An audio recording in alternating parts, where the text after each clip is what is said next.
Blessed be his holy name. Béni soit son saint nom. Hallelujah. Praise God. You may be seated, amen. Pouvez vous asseoir. Praise God.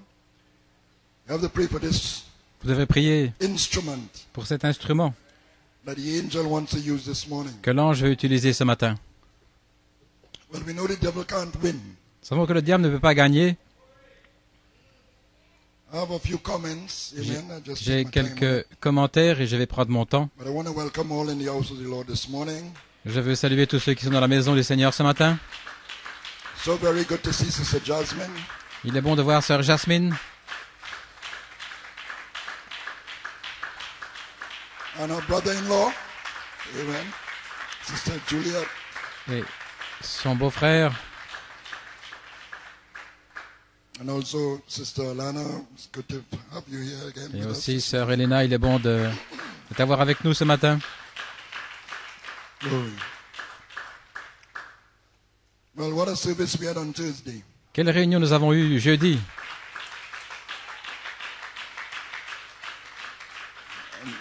When you have services like that, you wish the whole church Quand was vous there. avez des réunions comme ça, vous souhaiteriez que tout le monde soit là. But the Gideon 300 was there. Mais les 300 de Gédéon étaient là.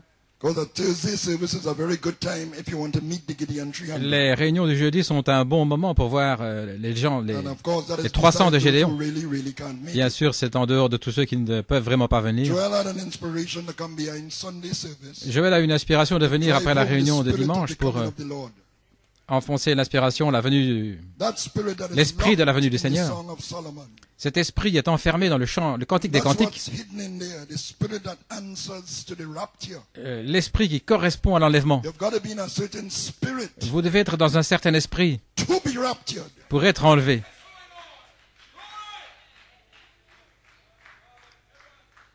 And that spirit is where the world is behind you. Et cet esprit, c'est où le monde est derrière The vous curtain drops. et où le rideau tombe. The spirit of the Shunammite, L'esprit de la the Sunamite days of Elijah. au jour d'Élie. And Joel quoted where the prophet called the church the Elijah church.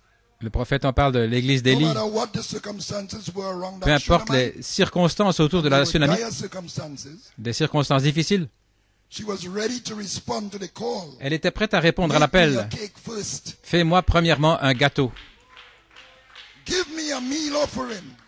une offrande de farine. Take the word and instead of applying it to your earthly needs, Prends la parole et au lieu de l'appliquer pour tes besoins naturels, the God of Elijah. rends-la moi, à moi, le Dieu d'Élie. So even though the valley is dry, Même si la vallée est sèche, dryness everywhere, de la sécheresse dig partout, the valley.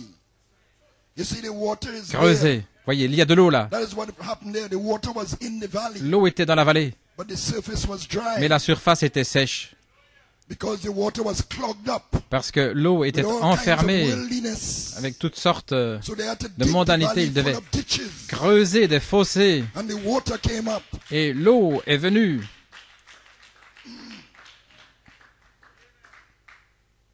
Amen. So you will get the water of life. You have to dig. Ainsi, vous aurez l'eau de la Dig vie, through all that worldliness, faire all sortir those worries la and mondanité, fusses toutes les inquiétudes, and grudges and toutes les whatnot. histoires et les Dig rancœurs. down and get the water Creusez to come up. profondément pour faire monter l'eau. It's there, but it's all clogged up. Elle est là, mais elle est enfermée. So therefore, dig the ditches. C'est pourquoi You creusez can't des stand fossés. this sister and you don't like that brother, Vous dig ne the supportez pas cette ditches. sœur et vous n'aimez pas ce frère-là, If creusez it's des towards fossés. a sister or brother connected to an office, Si c'est un frère ou une sœur connecté à un office, alors vous manquez de respect envers l'office. Si vous avez cette attitude de ressentiment vis-à-vis de cette dig personne, the ditches. creusez des fossés.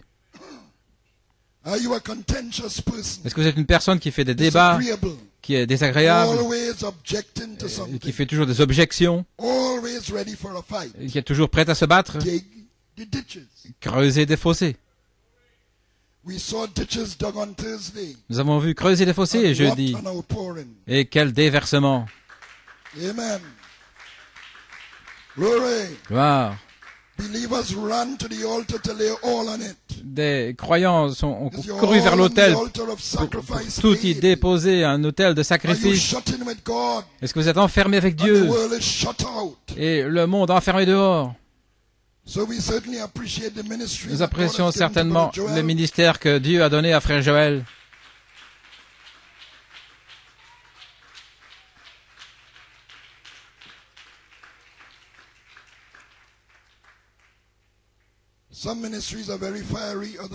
Certains ministères sont plus en feu, d'autres sont plus basés sur la parole, vers l'enseignement. Nous voyons autour du monde.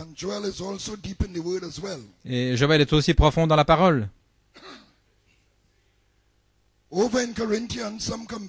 Dans Corinthiens, certains comparaient des ministères selon qu'ils étaient en feu ou profonds dans la parole. Je suis pour Paul, il est profond. Je suis pour Céphas, c'est un pasteur. Je suis pour Apollos, il est en feu. Mais ici, dans les Éphésiens, merci Seigneur, chacun se soutient les uns les autres.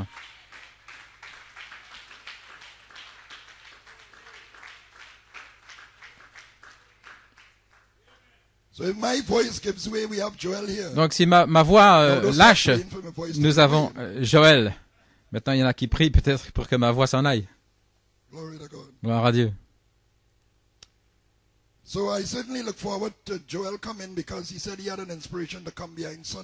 Ainsi, je me réjouissais que Joël vienne. Il avait une inspiration et ça a été au-delà de mon expectative jeudi soir. Et maintenant, je peux venir derrière lui pour le soutenir. Espérons-le.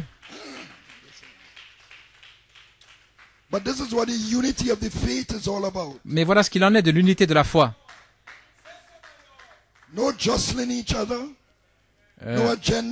Pas d'agenda, pas de jalousie les uns vers les autres, pas de voile, pas de promotion personnelle, mais se préférant les uns les autres. Amen. C'est combien il est bon et plaisant que des frères demeurent ensemble dans l'unité. C'est comme la rosée de l'Hermon au Liban et en Syrie. Venez avec moi du Liban. Et cherchons Amana, Sirma, il est Hermon. Je vais en lire davantage plus tard.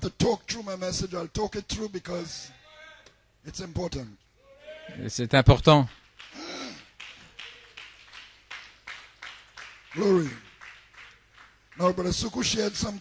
Frère Suku a partagé quelque chose avec moi. Il demandait à Dieu comment entendre cette petite voix douce. Et le Seigneur lui a dit d'obéir à ce qui était dit derrière la chair. Gardez la parole de Dieu dans le canal de vos pensées avec le sixième sens, avec la foi. Parce que la parole doit être mélangée avec la foi. Vous devez la garder dans le canal de votre pensée. Méditer, penser, lire, mâcher, gardez ça là. N'essayez pas de combattre le diable avec votre pensée, vous comprenez? N'essayez pas d'utiliser votre pensée pour combattre. Gardez la parole qui tourne dans le canal de vos pensées. Et c'est la parole qui va combattre. Ayez foi dans la parole, dans le canal de votre pensée.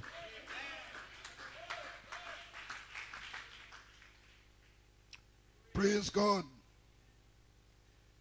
So, then the still small voice will speak to you. Alors la petite voix douce vous parlera. I always wondered how can that voice Je me suis be toujours still? demandé comment cette voix peut How can a être voice be still? petite et Because it's douce. in stillness Parce que c'est dans that you hear le it. calme que vous pourrez When you l'entendre. keep the world out, when Lorsque you vous get garderez away from le monde loin de vous, vous éloignez des disputes et je dois faire ceci, je dois faire cela, je suis tellement you occupé. just get away Alors elle se tient à l'écart. and let everything else be still. Mais laissez tout se calmer. Then the voice speaks. Alors la voix parlera. That's a still small C'est la voice. petite voix douce. Glory. Hallelujah. Calm your spirit. Calmez votre In esprit. other words, get to your cave in Autrement the dit, spirit. entrez dans votre caverne dans l'esprit. Le prophète allait dans les bois, il allait dans sa caverne From God. pour entendre Dieu. That's being still. dans le calme, c'est dans le calme que vous entendez Dieu. Pas dans le vent pentecôtiste, pas dans la tempête des unitaires, dans les campagnes qui font trembler le monde, ni dans le feu, mais c'est la petite voix douce, la gloire de la voix parole, révélant ses plans de gloire.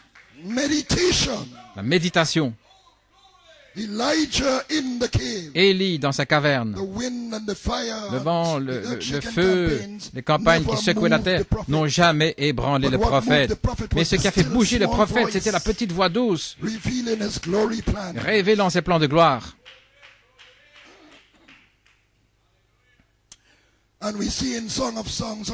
Et nous le voyons dans le Cantique des Cantiques, dans la fente du rocher, dans le lieu secret. Laisse-moi voir ton aspect, laisse-moi entendre ta voix, parce que c'est sa voix qui se reflète en elle. Ainsi, Joël a mis les chevrons de sapin sur les poutres de cèdre. Le cèdre est toujours associé avec le Liban, utilisé dans la construction du temple. Et aussi le sapin, le pin, c'est le même mot. Tout le bois du Liban était utilisé, mais le cèdre est un symbole de force, de vertu. Seule la voix de Dieu peut briser le cèdre, le tonnerre de Dieu. Le psaume 29. C'est vous, son peuple juste. Et la voix de Dieu nous a brisés jeudi soir.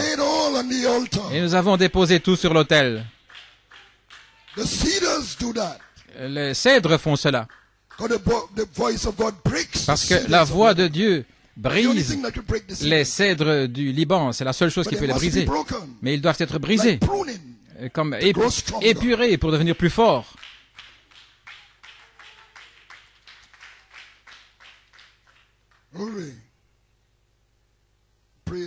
Gloire à Dieu. Le cèdre était utilisé pour des purifications rituelles. Laissez-moi voir ici. Salomon a utilisé le cèdre, la gloire du Liban. Ésaïe.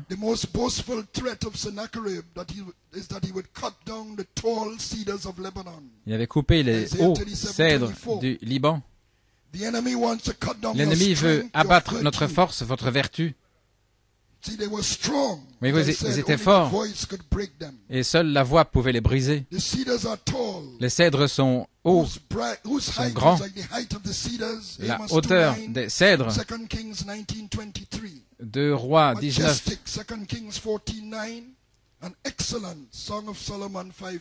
et aussi dans le Cantique des Cantiques 5:15, ce sont des arbres particuliers de Dieu, les arbres de Yahweh, les cèdres du Liban qu'il avait plantés. Psaume 104. La croissance d'un cèdre est typique d'un homme juste. Ils ont contribué au Liban. Zacharie. Le bois de cèdre est beaucoup apprécié, beaucoup plus que le sycomore. David a fait construire une maison de lui par Hiram, le roi de Tyr. Et il a préparé des bois de cèdre sans nombre pour le temple que son fils devait construire. Le bois de cèdre était utilisé dans la construction du temple et du palais de Salomon. Les arbres étant coupés au Liban par des Sidoniens, sous l'ordre du roi de Tyr, Hiram a donné à Salomon du bois de cèdre et du bois de pin selon son désir. 1 Roi 5, 6 à 10. Tyr, capitale du Liban, et l'un des bâtiments les plus importants était connu comme la maison de la forêt du Liban. 1 Roi 7, 2, et aussi dans Chronique 9, 16. Vraisemblablement la maison où se trouvait la Sulamite, car nous savons qu'elle était du Liban. Et le cèdre convenait pour des poutres et aussi pour des mâts de bateaux. Maintenant, qu'en est-il du pin? Le bois de pin croît aussi sur les montagnes du Liban et de l'Hermon. Il atteint parfois la hauteur de 60 pieds, une vingtaine de mètres. Il produit un fruit similaire à des cônes de pin. Ce fruit particulier est comme un cône de pin de couleur jaune brunâtre. Et avant de s'ouvrir, après avoir atteint la taille de 4 ou 5 pouces, il répand ses noix. La noix du pin a un peu l'apparence d'une semence de date, mais ici voici notre leçon. Ce fruit est un délice et qui est servi dans toutes les occasions de joie. Toute occasion de joie, pour avoir cet aliment doux venant du pain, parce qu'il n'y avait pas d'occasion joyeuse sans que ce soit là. Donc ce fruit est un symbole de joie. Et cela suggère ce que le pain devrait représenter pour tous les croyants. Dans 2 Samuel chapitre 6, David rassembla toute l'élite d'Israël, 30 000 hommes, et David se leva et se mit en marche, et tout le peuple qui était avec lui, vers Balé de Juda, pour en faire monter l'arche de Dieu, qui est appelée du nom de l'Éternel des armées, qui siège entre les chérubins. Et ils montèrent l'arche de Dieu sur un chariot neuf et l'emmenèrent de la maison d'Abinadab, qui était à Gibeon. Et Uza et Achio, les fils d'Abinadab, conduisaient le char neuf et ils l'emmenèrent avec l'arche de Dieu à la maison d'Abinadab, qui était sur la colline, et Achio devant l'arche. Et David et toute la maison d'Israël jouaient devant l'Éternel avec toutes sortes d'instruments de bois, de pin ou de cyprès, des harpes, des luttes, des tambourins, des sistres et des cymbales. Donc c'était une occasion de joie et c'était observé en jouant des instruments faits avec du bois de pin. Si vous êtes familier avec votre Bible, ces instruments sont présentés lors des occasions joyeuses. Et ceci est la seule instance où il est parlé de ces instruments faits de... Et la joie du Seigneur est votre force. Et le cèdre est votre force. Les poutres de cèdre qui tiennent les chevrons de pin. Lorsque vous venez louer Dieu et vous réjouir dans le Seigneur, vous devez être supporté, vous devez supporter une vie qui est le cèdre. C'est la force de votre vie de tous les jours. C'est votre vertu. Sinon, votre louange ne sera pas acceptable. Les poutres de cèdre soutiennent les chevrons de pin. Les poutres sont de cèdre et les chevrons sont de pin, de bois de cyprès. Voilà pourquoi nous devons creuser des fossés, afin que notre louange soit acceptable.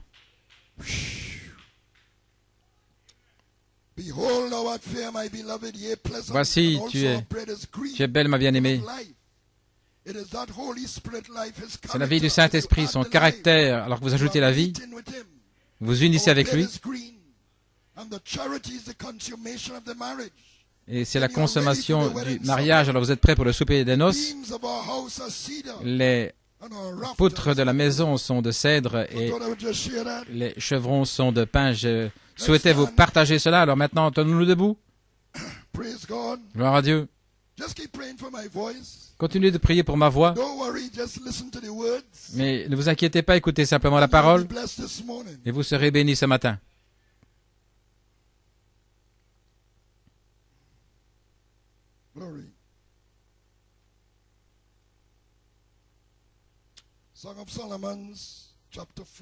Cantique des Cantiques, chapitre 4, verset 8.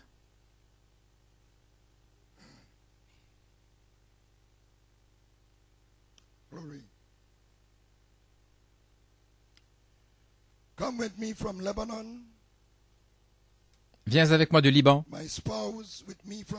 Ma fiancée vient du Liban avec moi. Regarde du sommet de l'Amana.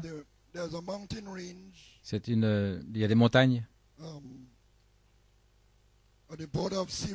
à la frontière de Syrie. Si vous regardez ma main,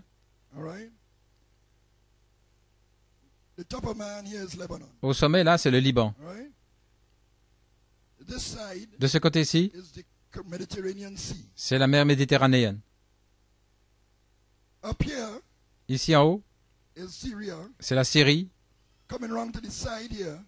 Qui vient du côté ici, c'est la Syrie. Et ici en bas, c'est Israël. Et il y a des montagnes à la frontière de la Syrie et du Liban. Et voilà où se trouve l'Amana. Et de là, il y a un fleuve qui coule vers Damas. Voilà pourquoi le roi disait les eaux venant d'Amana ne sont pas-elles plus belles que les eaux du Jourdain. Ainsi, l'époux dit, viens avec moi. Viens avec moi du Liban.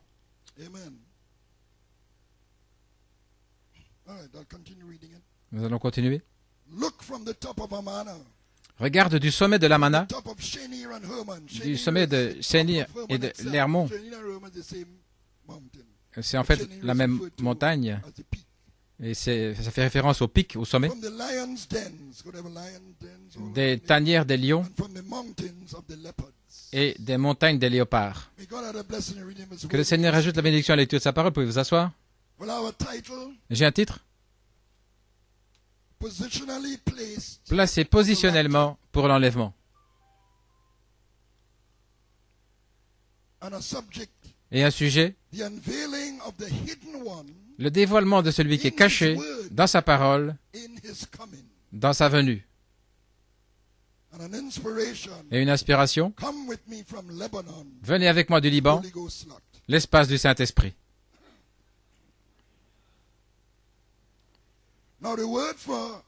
Maintenant, le mot utilisé pour venue, la venue du Seigneur, nous pensons à quelqu'un qui quitte un endroit.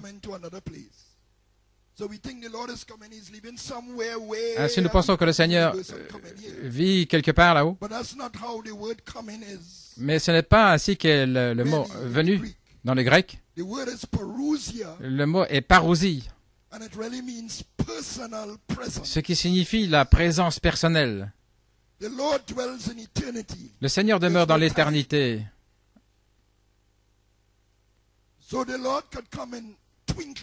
Ainsi, le Seigneur peut venir en un clin d'œil.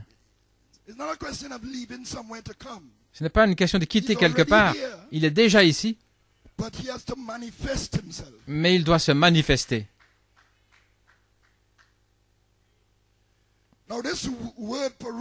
Maintenant, ce mot parousie est en relation avec deux autres mots pour donner la signification dans sa plénitude. Vous l'avez déjà entendu, si vous êtes catholique, épiphanie. Ça vient de épiphanéos en grec, qui signifie manifestation ou apparition soudaine. Et il y a un autre mot, apocalypse, dévoilement. Donc le livre de la révélation de l'Apocalypse, c'est le dévoilement. Si vous avez une statue, tout comme avant de publier un livre, il dévoile une œuvre d'art. Vous avez une statue, une sculpture qu'on va dévoiler. Elle est recouverte d'un drap. Et on peut pas dire ce qu'est la statue, à moins d'enlever le voile. Alors vous voyez la statue et vous dites, oh là là, c'est le dévoilement. Ce qui est la même chose que révéler.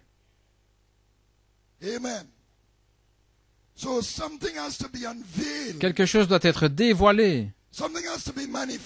Doit être manifesté. pour que vous ayez l'expérience de la venue du Seigneur. La parousie, sa présence personnelle.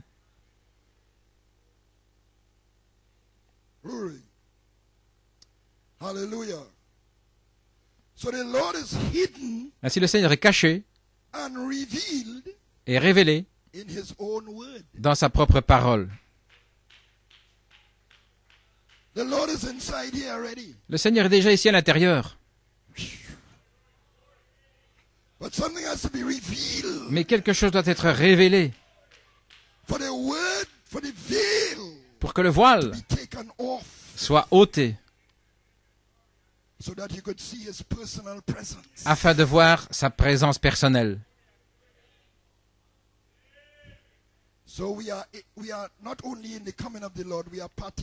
Ainsi, nous ne sommes pas seulement dans la venue du Seigneur, mais nous participons dans le dévoilement.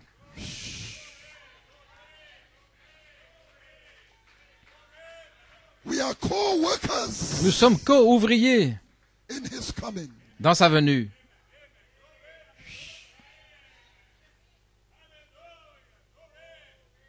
Oh là là.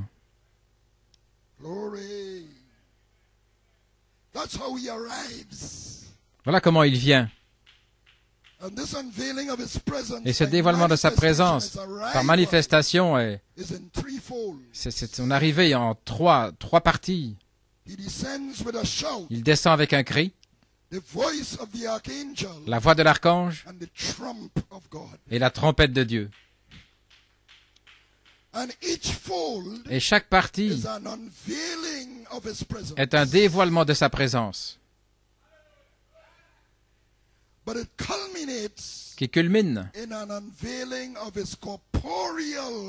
dans un dévoilement de sa présence corporelle dans la trompette de Dieu.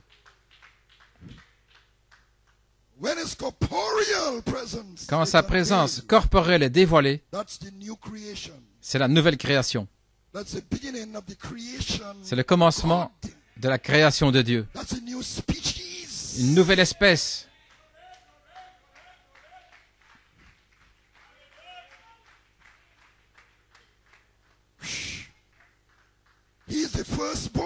Il est le premier-né.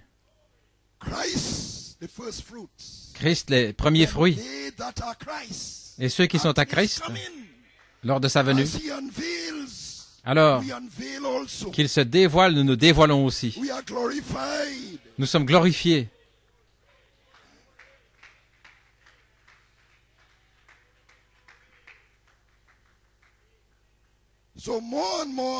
Ainsi, davantage de sa présence personnelle, la parousie, sa venue, est en train d'être dévoilée. Et voilà pourquoi vous pouvez manquer sa venue. Parce que vous n'aurez pas son dévoilement dans les journaux, ni à la radio ou à la TV. Vous n'allez pas le recevoir sur les réseaux sociaux, mais seulement dans la parole,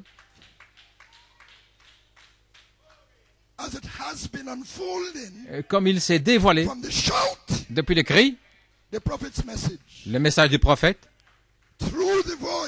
par la voix, l'écho apostolique, jusqu'au quintuple, l'appel à la résurrection.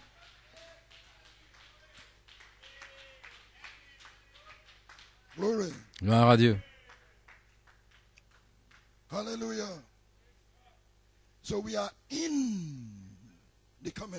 Ainsi, nous sommes dans la venue du Seigneur. Et nous l'avons été depuis le prophète. Et maintenant, nous sommes appelés à être dans l'esprit, à entrer dans l'esprit de sa venue.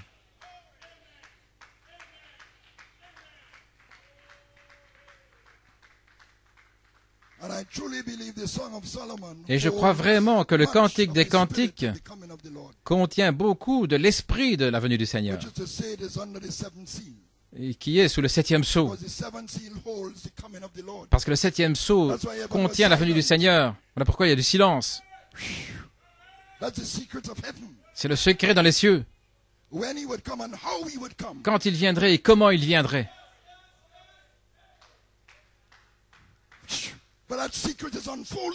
Mais ce secret se déroule en 3 parties.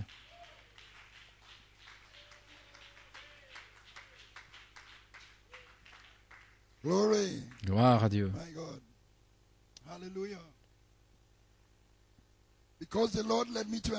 Le Seigneur m'a conduit à mettre l'accent sur l'esprit de la Sulamite et de l'identifier avec l'esprit dans lequel nous devrions être pour sa venue.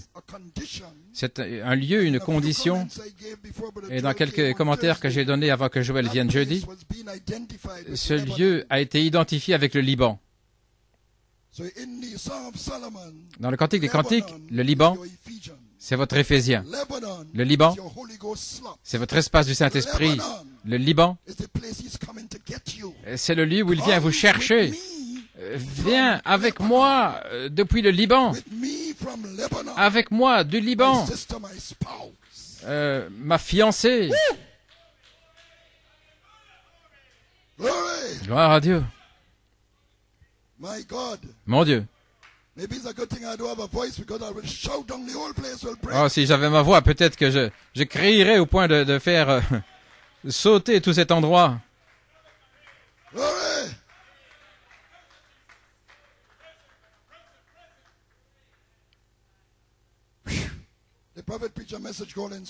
Le prophète a prêché l'inspiration. Il dit, Dieu a ses bras tendus ce soir et votre cœur est là. Il veut préparer un lieu là afin qu'il puisse venir vous atteindre et venir vous chercher et vous emmener dans la résurrection. Venez avec moi du Liban.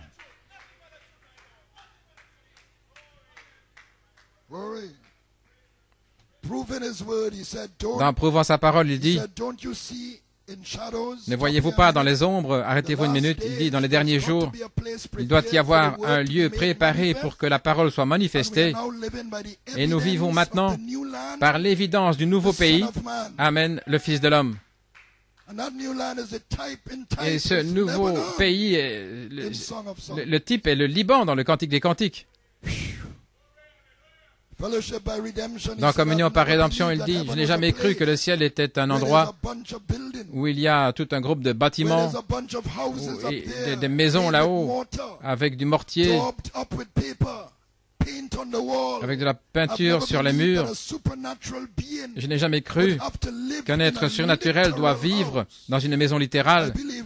Je crois, lorsque Jésus a parlé dans Jean 14, il a dit, dans la maison de mon Père, il y a beaucoup de demeures. Il voulait dire un corps, un lieu de demeure.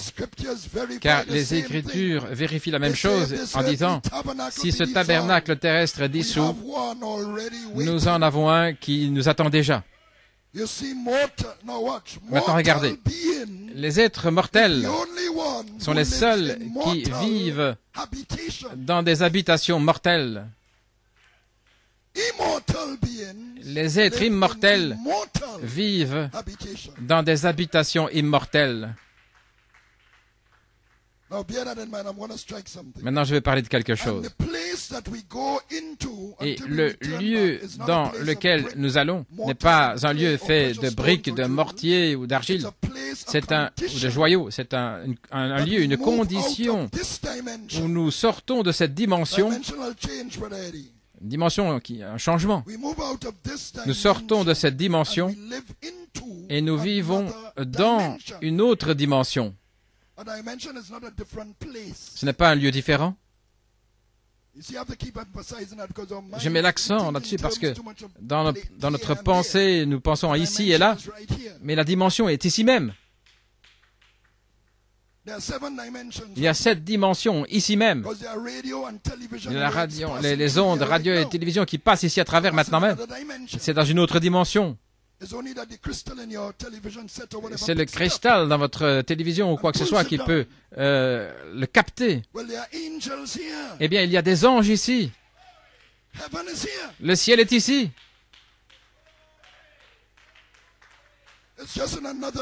C'est simplement dans une autre dimension. Nous avons des corps et nous avons besoin d'un corps pour le contacter, pour vivre là.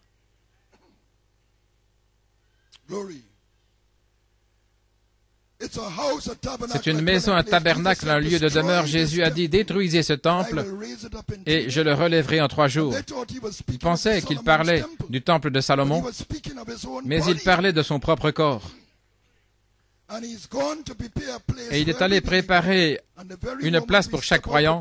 Et au moment où nous quittons ces régions mortelles, nous n'entrons pas dans un mythe ou un esprit quelconque naturel, mais nous entrons dans un tabernacle, un lieu de demeure. Et cela pourrait être ici même, dans ce bâtiment ce matin, dans un lieu où aucune autre radioactivité, où rien ne peut la toucher. C'est là, fixé seulement par Dieu seul, dans une autre dimension. Maintenant, regardez. Que Dieu m'aide ce matin. Les êtres mortels demeurent dans des habitations mortelles. Mais des êtres immortels demeurent dans des habitations immortelles. Ce qui est ce corps parole, cette théophanie, le corps qui vous attend, qui ne peut pas mourir. Maintenant, regardez. Quand Paul a dit, ce mortel doit revêtir l'immortalité, et cette corruption doit revêtir l'incorruption. Qu'est-ce qu'il dit là? Il dit que la vie du Saint-Esprit dans le croyant, quand elle arrive dans sa plénitude, elle fait de ce croyant un être immortel. Et c'est pourquoi ce croyant doit maintenant vivre dans une habitation immortelle.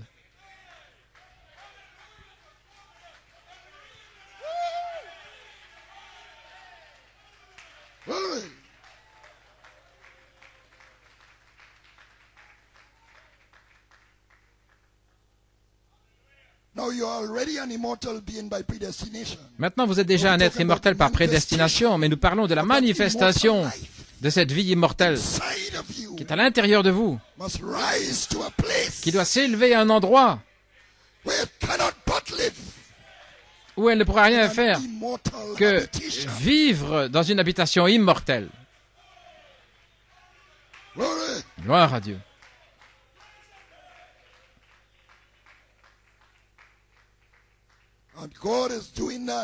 Et Dieu fait cela. S'il peut le faire pour la Sulamite, en type, il peut le faire pour vous.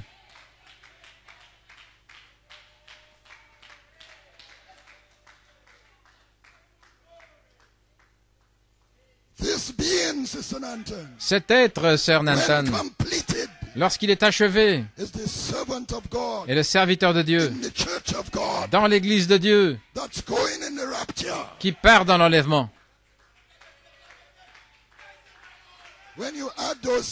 Quand vous ajoutez ces 7 vertus, c'est le serviteur de Dieu qui va revêtir une habitation immortelle parce que ces 7 vertus, c'est une vie immortelle. Et elle fait de vous un être immortel. Et un être immortel vit dans une habitation immortelle. Hallelujah. Glory.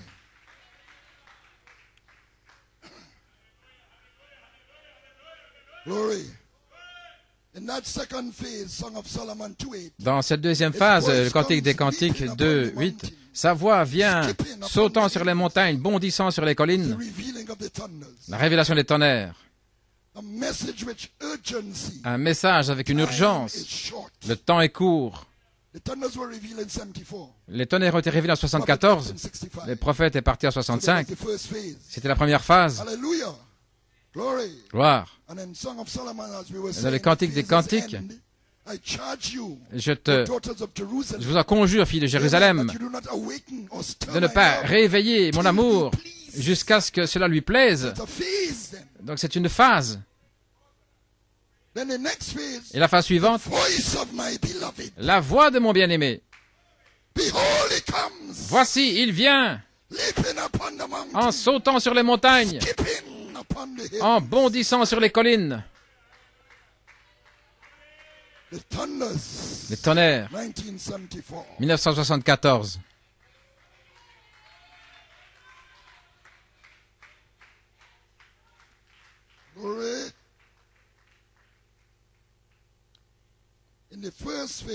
Dans la première phase, il avait amené dans son festin et il l'avait soutenu là avec des flacons, du raisin.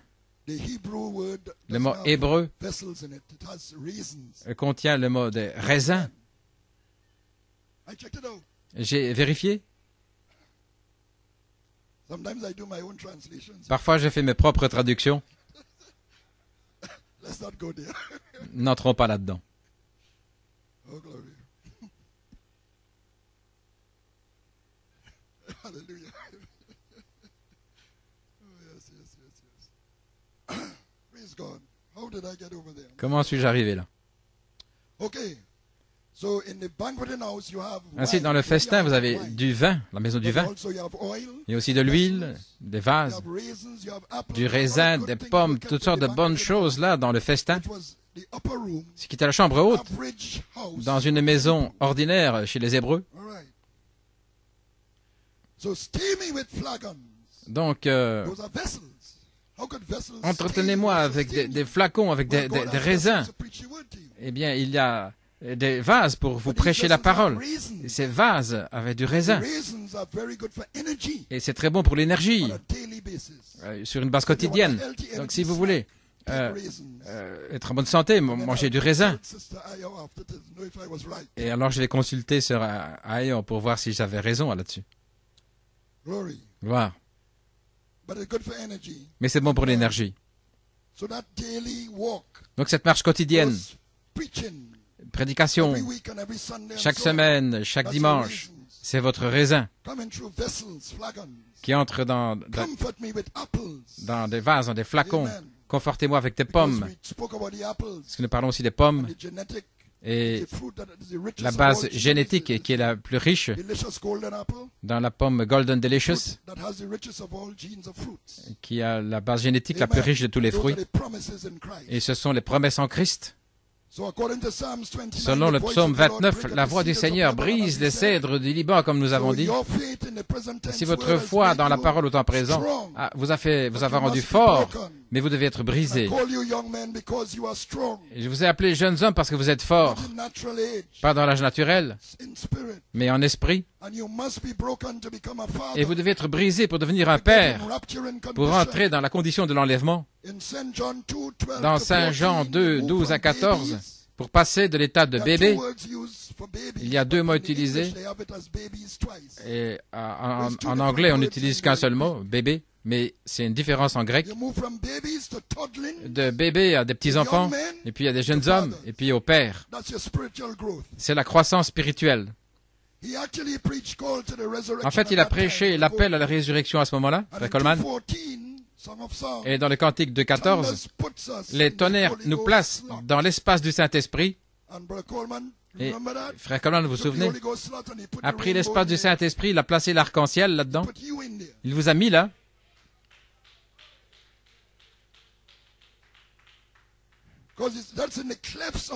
C'est dans la fente du rocher, dans le lieu secret. Si vous lisez, vous savez ce dont je parle. Chapitre 2. Entrant là dans la deuxième phase. Un lieu pour nous montrer comment nous préparer. Un lieu où nous pouvons entendre nos théophanies. Le Saint-Esprit vous parle par votre théophanie, ce qui est un corps céleste. Vous savez que vous avez un corps céleste. Il se tient à côté de vous maintenant même. Et il vous donne une charge.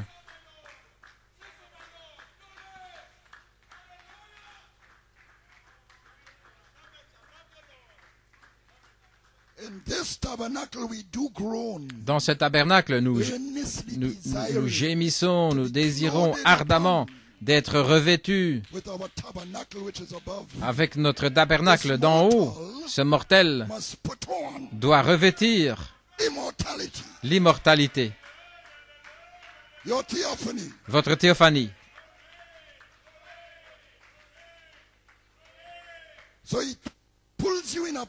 Donc il vous tire dans un lieu, la fente du rocher, l'espace du Saint-Esprit, afin de pouvoir entendre votre théophanie. Une condition glorifiée.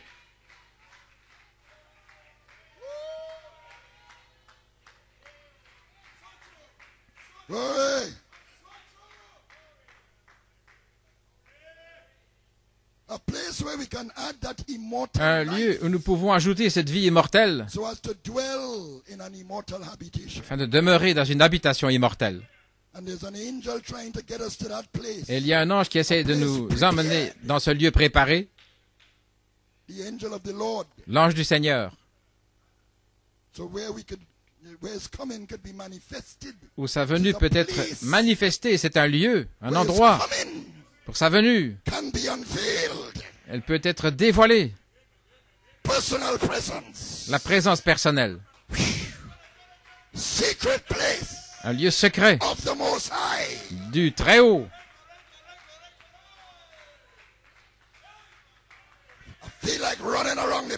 Oh, j'ai envie de courir dans ce lieu.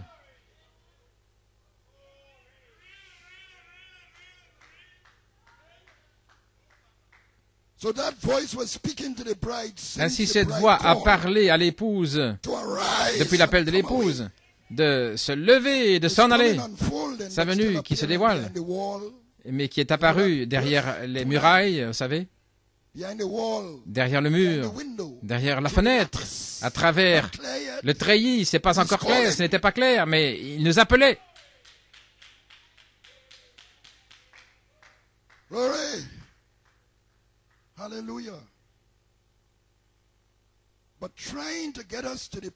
Essayant de nous amener à l'endroit où vous sortez de cette dimension des régions mortelles vers le pays de la gloire, là où vous vivez dans une habitation immortelle, un corps glorifié.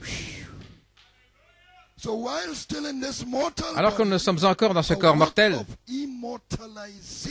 une œuvre d'immortalisation prend place.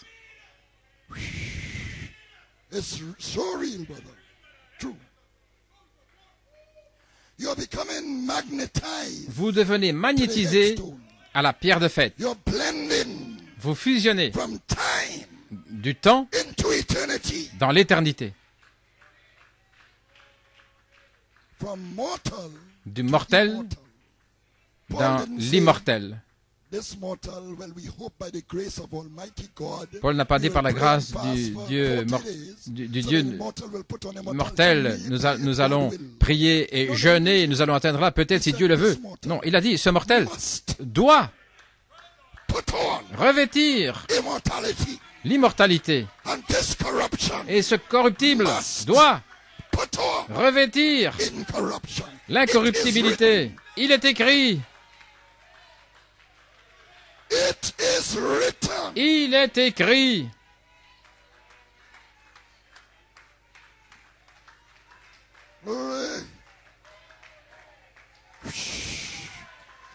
Hallelujah.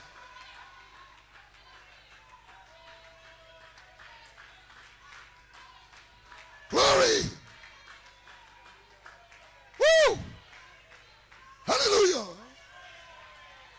Glory. Glory. And in that place, et dans ce lieu, he calls her his dove. Il l'appelle sa colombe. And by the spirit of prophecy, et par l'esprit de prophétie, calls to see his Ephesian bride. Il appelle à voir son épouse éphésienne. Laisse-moi voir ta face, la condition intérieure de votre âme, de votre esprit, la contenance. Votre face, c'est une signification plus profonde. Dans l'hébreu, ça veut dire une fenêtre pour voir à l'intérieur de vous. Parce que votre visage trahit votre humeur. Laisse-moi voir ta face. Laisse-moi voir à l'intérieur de toi. Laisse-moi voir ton esprit. Laisse-moi voir ton âme.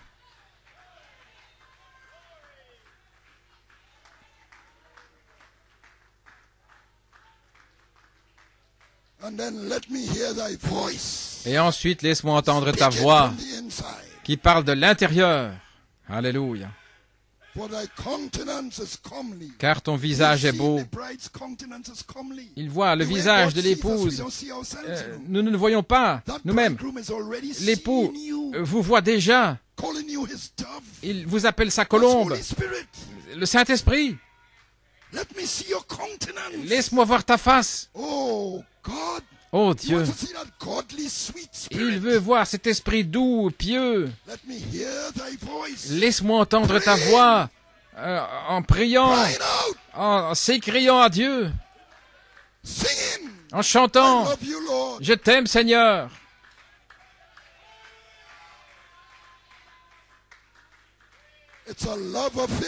C'est une histoire d'amour.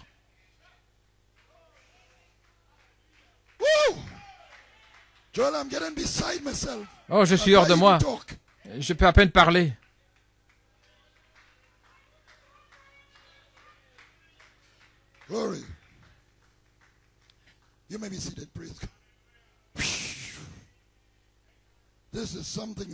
C'est quelque chose.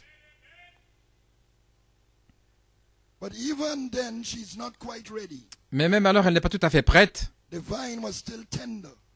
La vigne était encore tendre et les renards, ces petits esprits séducteurs, des petites rancœurs, des jalousies et des choses comme cela, qui doivent être nettoyées. Parce que cela gâche la vigne.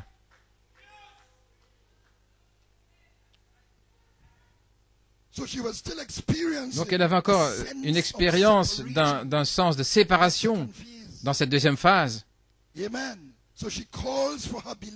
Donc elle appelle elle demande à son bien-aimé de venir rapidement et de réduire l'espace entre les montagnes qui les séparent, Béther, les montagnes de séparation. Viens Seigneur et referme l'espace, referme cet espace.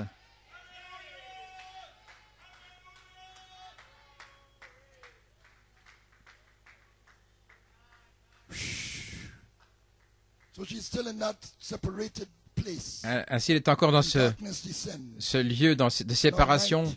C'est maintenant la nuit, chapitre 3, sur son lit. Elle le cherche par la foi, la justification. Puis elle va dans les rues, la sanctification, l'âge de Wesley. Elle sort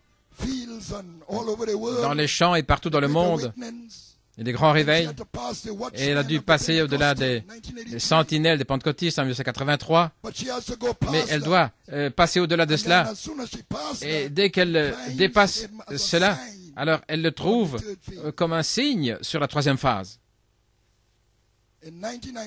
En 1992, Frère Coleman a téléphoné à des ministres autour du monde. Il m'a téléphoné, il a dit que la charité était tombée en France, en Géorgie, à New York.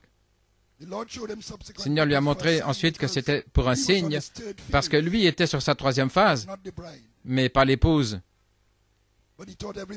Il pensait que tout le monde était sur la troisième phase. Donc c'est tombé comme signe. Et puis il y a eu le déversement au Lake Champion.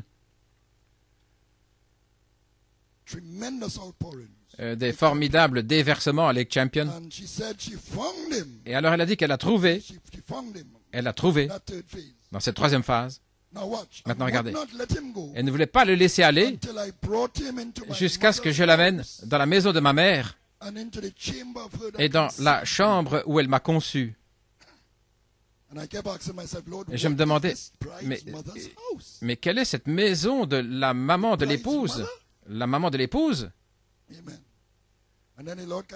Alors, le Seigneur m'a montré, je prenais la chose du mauvais angle. Disons que un garçon rencontre une fille, un jeune homme, une jeune fille. Ils se sentent attirés l'un par l'autre. Ils décident, disons qu'ils travaillent tous les deux, et ils décident que l'après-midi, ils vont se rencontrer dans le parc. Donc ils se rencontrent dans le parc, ils parlent, ils ne veulent pas rentrer à la maison, ils parlent. Et ils continuent de se rencontrer là. Et alors, la fille dit, vous savez quoi? Je dois amener ce garçon à la maison. Ma maman doit voir ce garçon. Voir où il vit. Disons qu'elle vit dans une région un petit peu délaissée. Elle se sent peut-être, comment amener ce garçon-là?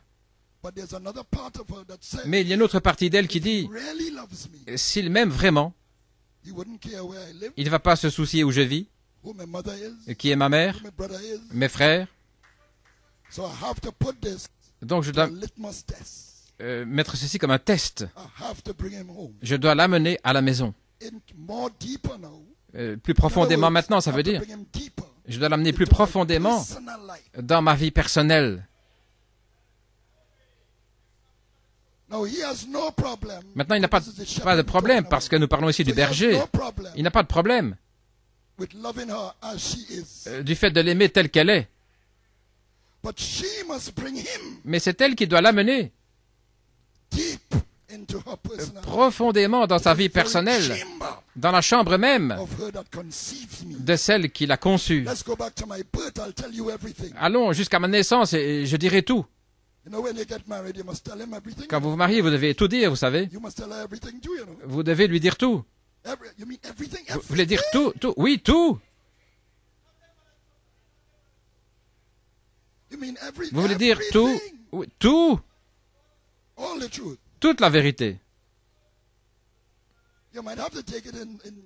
Vous devez peut-être le donner en dose, mais finalement, vous devez y arriver.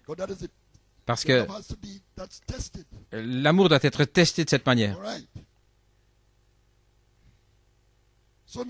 Maintenant, je vais m'accrocher à lui sur cette troisième phase jusqu'à ce que je l'amène dans tous les aspects de ma vie personnelle. Je ne vais pas le laisser, je ne vais pas simplement l'amener là dans le porche avec une petite prière chaque soir et puis au revoir. J'ai ma vie personnelle, mais merci pour la bénédiction. Prospérer davantage lorsque le jour vient. Ce n'est pas ça. Je veux ceci, cela. Je veux cette bénédiction pour ma famille. Donc j'aurai une petite prière en faisant confiance au Seigneur qu'il va me bénir. Non. Amenez-le dans votre living room. Mais ne vous arrêtez pas là. Simplement lui donner un verre à boire et dire merci pour la visite. Non, il doit entrer dans votre chambre à coucher, dans votre cuisine. Les portes, ouvrez, toutes les portes doivent être ouvertes jusqu'à la chambre même où elle a été conçue. Je m'accroche à lui parce que c'est la condition dans laquelle je dois entrer pour la foi de l'enlèvement. Parce que je vais vivre avec lui pour l'éternité.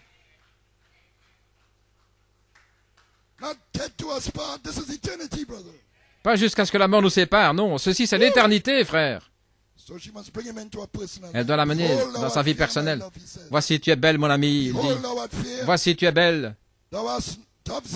Tes yeux sont des colombes derrière tes boucles, les sept boucles de Samson, 7 tresses qui sont les 7 vertus qui poussent. Les yeux sont là parce que les boucles vous montrent les mystères cachés de la parole. Donc les yeux voient dans les mystères cachés de la Bible parce qu'ils sont là derrière les boucles.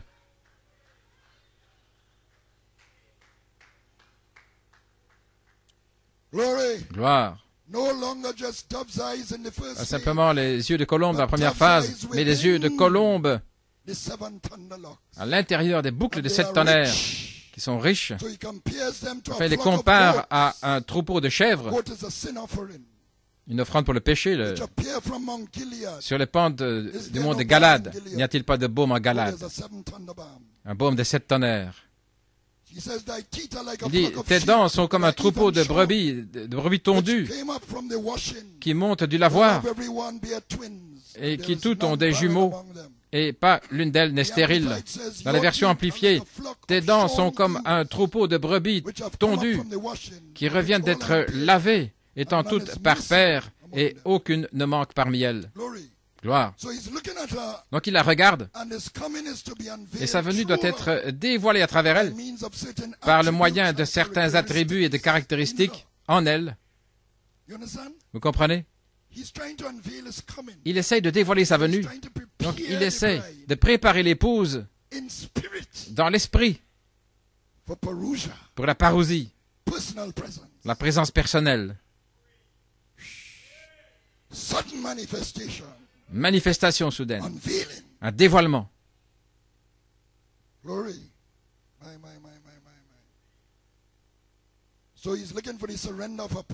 Donc il s'attend à l'abandon de sa vie personnelle, tout déposé sur l'autel du sacrifice, l'amener dans tout ce que vous faites. Seigneur, tu sais que j'ai cette faiblesse. Je ne peux pas faire autrement. Je n'arrive pas à me contrôler. Amenez-la. Dis, Seigneur, aide-moi. Venez à lui tel que je suis, sans rien à moi, si ce n'est ton sang versé pour moi. Et tu me dis de venir à toi. En d'autres mots, la fille l'amène chez elle et il dit, il vient avec elle. Une personne naturelle, il voit des belles maisons sur le chemin. Peut-être c'est la maison où elle vit.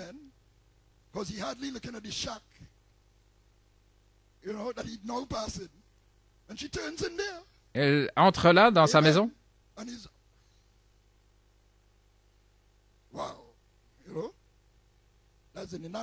Ça c'est dans le naturel. Mais pas avec celui-ci, pas celui qui aime votre âme. Il ne va pas faire marche arrière lorsque vous lui donnez tout ce qui est à vous. Mais il vous aimera davantage, tel que je suis, sans rien à moi, sans même présenter d'excuses.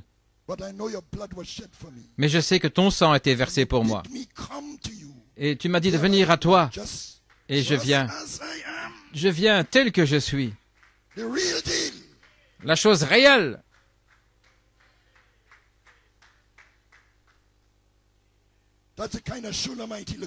Voilà la sorte de Sulamite qu'il cherche. Laisse-moi voir ton visage. Je vais te nettoyer. Je vais te purifier. Je vais te faire monter du lavoir. Gloire. Je vais ôter l'opprobre de ta stérilité.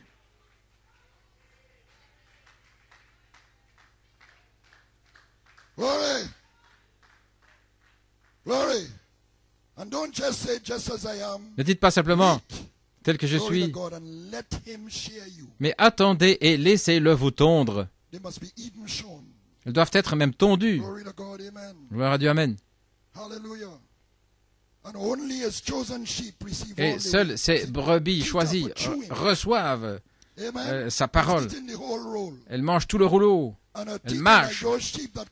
Ces brebis qui viennent du lavoir, lavées par l'eau de la parole. Elles viennent du lavoir. Mais plus que ça, elles sont volontaires pour être tondues de leurs droits. Cette qualité dans son épouse est nécessaire pour qu'il puisse se dévoiler à travers elle. Tout ce vous devez réagir. Un problème ici, un problème là. L'un dit ceci, l'autre dit cela. Allons! Abandonnez vos droits!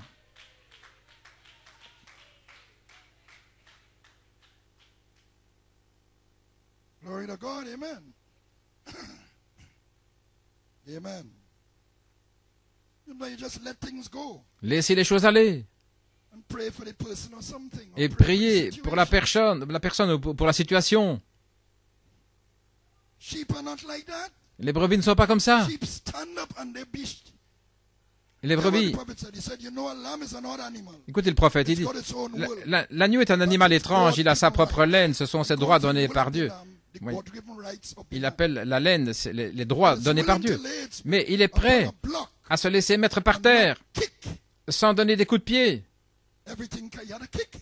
Oui, donner des coups de pied à la moindre occasion. Si vous n'avez jamais tondu de mouton, je l'ai fait. Et il va se laisser tondre, abandonner ses droits. Parce qu'il est doux, il est gentil.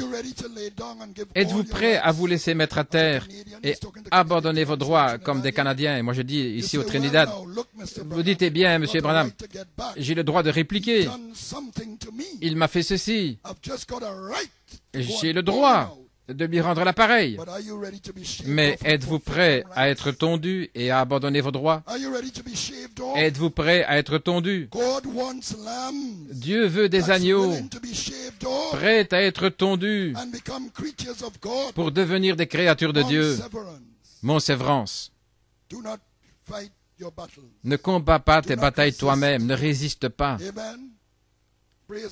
Gloire à Dieu. N'essayez pas de menez vos propres batailles. Laissez-moi combattre vos batailles. Abandonnez vos droits. Ça ne veut pas dire que on doit vous piétiner. Oui. Il y a un équilibre. Ça ne veut pas dire que vous devez vous laisser piétiner. Parce qu'il y a des gens qui veulent vous piétiner. Oui, c'est un chrétien. Ce n'est pas ça la chrétienté. Comme frère Coleman a dit, un gars qui lui disait, si je vais te frapper sur une joue, tu vas tendre l'autre. D'accord? Donc, laisse-moi voir si tu vas tendre l'autre joue. Ainsi, frère Coleman a fait comme ceci. Il a tourné la joue, mais il le surveillait. Il a dit, frappe-moi, frappe-moi. Mais il a dit, ah, j'aime pas la façon dont tu me regardes.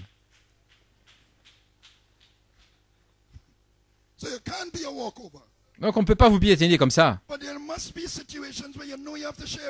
Mais il y a des situations où vous savez que vous devez abandonner vos droits. Vous ne devez pas vous battre par vous-même. Vous devez avoir un entendement, de la maturité dans les situations.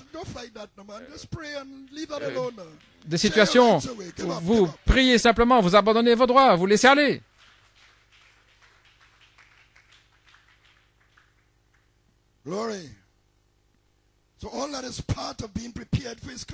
Tout cela fait partie de la préparation pour sa venue.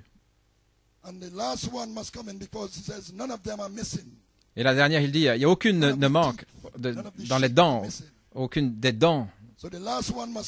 Donc la dernière venir avant que sa venue puisse être manifestée. Tes lèvres sont comme le cramoisi et ton discours est magnifique. Tes tempes sont comme la moitié d'une grenade là dans tes boucles. Maintenant, le fruit de la grenade éclate en deux à cause de l'abondance de jus. Lorsqu'il est mûr, quand il est à maturité, le fruit de la grenade éclate. Et c'est un signe de la maturité du fruit. Est-ce que j'ai un amen là de quelqu'un? Et cela révèle les grains blancs dans la grenade, des noyaux, avec du jus rouge. Donc c'est une très belle apparence. Et les grains sont très bons pour la santé et aussi le jus. C'est très bon pour le cœur. Ça agit comme une aspirine. C'est excellent pour le sang. C'est de la santé pour le corps. Mais nous parlons ici du corps de l'épouse. Gloire. Donc il nous dit que ces tempes sont comme deux moitiés d'une grenade lorsqu'elle éclate. Donc il y a une maturité dont il parle. Maintenant, regardez, la position des temples entre les yeux et les oreilles a beaucoup de signification. Nous avons les tempes, l'espace ici, entre l'œil Et vous avez encore un mécanisme de l'œil à l'arrière de l'œil ici. Et là, le mécanisme de l'oreille. Donc la temple, c'est un pont entre l'œil et l'oreille. Et la grenade, cette temple. Donc regardez ce qu'il dit ici. L'épouse a des yeux de colombe entre ses boucles. Avec ses yeux-là, elle voit l'agneau, le message, caché dans la parole. Et comme la colombe a conduit le prophète à identifier le message de l'agneau, tout comme la colombe a conduit Jean-Baptiste à identifier Jésus, la colombe conduisant l'aigle, il avait besoin de la colombe pour le conduire vers l'agneau. Les choses que les tonnerres ont fait retentir, la colombe conduisant l'aigle. Ainsi les yeux de l'entendement de l'épouse, les yeux de son entendement, sont illuminés pour embrasser son berger bien-aimé sous la forme du message, l'agneau. C'est ce qui lui donne ses lèvres rouges de cramoisi. Mais la parole sanglante de la rédemption sur ses lèvres et son discours est avenant. Ainsi, ce fruit des grenades est associé avec la parole, la prédication. Ainsi, les ministres qui viennent derrière le prophétique et l'apostolique, ils voient les mystères cachés, l'œil, les choses que les tonnerres ont fait retentir, les yeux de colombe produisant un morceau de grenade là, à l'intérieur des boucles. Et cela vient depuis la tête du corps, l'intelligence, parce que les temples, c'est là aussi une partie du cerveau. Et les croyants l'entendent comme les temples connectent l'œil avec l'oreille. Ainsi, le ministère voit la chose, le fruit, la tempe se brise, et alors c'est de la santé pour le corps, et le croyant le reçoit par l'écoute, par l'oreille, la parole. Il écoute la parole.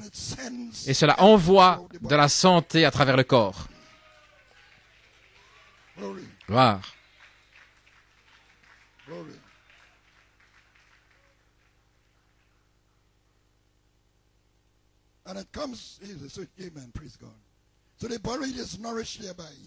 Ainsi, le corps est nourri, il vient comme cela dans le corps. C'est sa façon de venir, c'est le dévoilement. L'œil le voit dans la parole, il le révèle. Gloire. Et comme la grenade, le croyant l'entend avec une oreille spirituelle, l'entendement.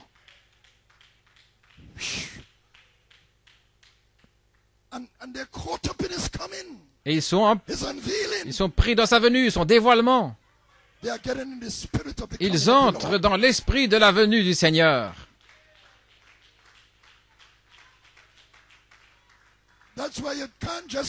Voilà pourquoi vous ne pouvez pas venir à une réunion, s'asseoir, manquer, laisser les choses passer au-dessus de votre tête et ne pas réécouter les messages. Voilà pourquoi nous avons des enregistrements.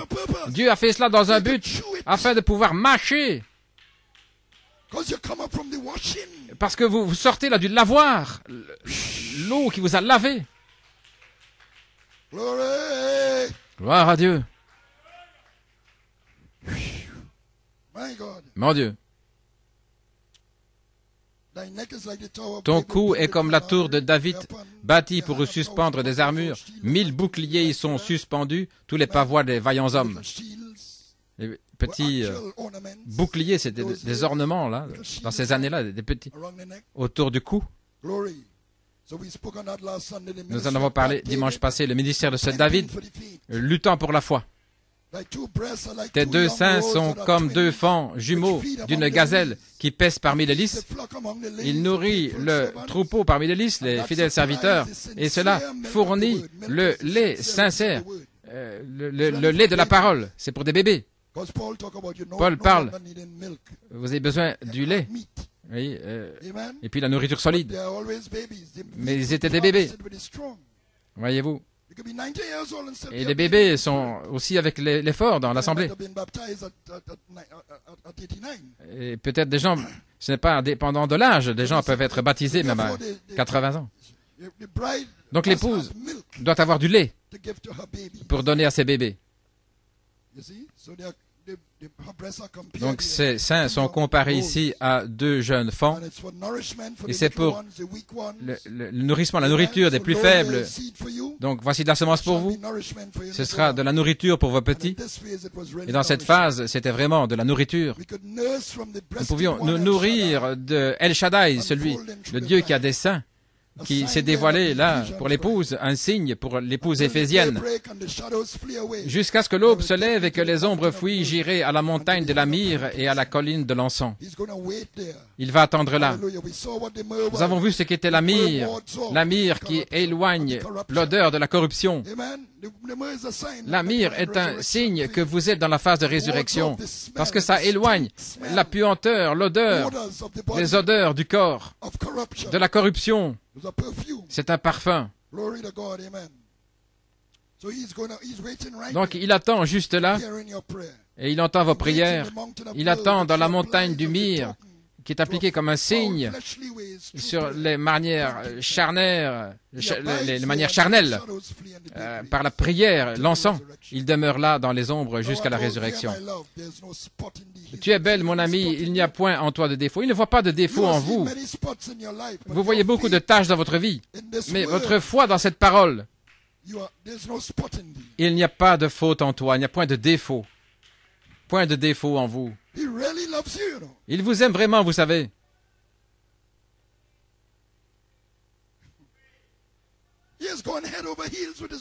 Il est vraiment fou de son épouse, pourrait-on dire.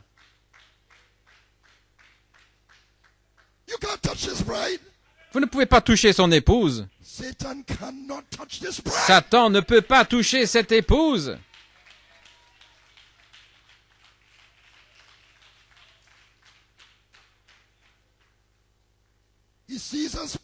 Il la voit sans défaut. Le signe est présenté avec la prière. Elle reçoit la parole fidèlement. La prophétie d'Apocalypse 18 à 11, et Apocalypse 18, 4. Et elle est officiellement placée dans l'espace du Saint-Esprit, le Liban. Viens avec moi du Liban, ma fiancée. Viens avec moi du Liban. Il le dit 2 fois. Regarde du sommet de l'Amana, du sommet des Sénir et de l'Hermon, des tanières des lions, des montagnes des léopards. Donc, voyez-vous, il a saisi maintenant le loin du Liban, dans les pays fertiles au nord d'Israël. Je vais passer ici. L'adoration de Baal était pratiquée là au début, les Phéniciens. Et là a eu lieu le dénouement du mont Carmel aussi avec Élie.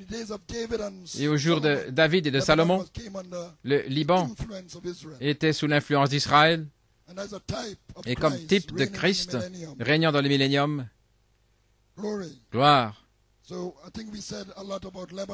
Je pense que nous avons parlé beaucoup du Liban, et la construction du temple, du Saint-Esprit. Donc c'est le pont éphésien, ce Liban des dénominations à la gloire. Venez avec moi du Liban. Donc dans le Liban, vous êtes dans le pont éphésien. Quel est ce pont?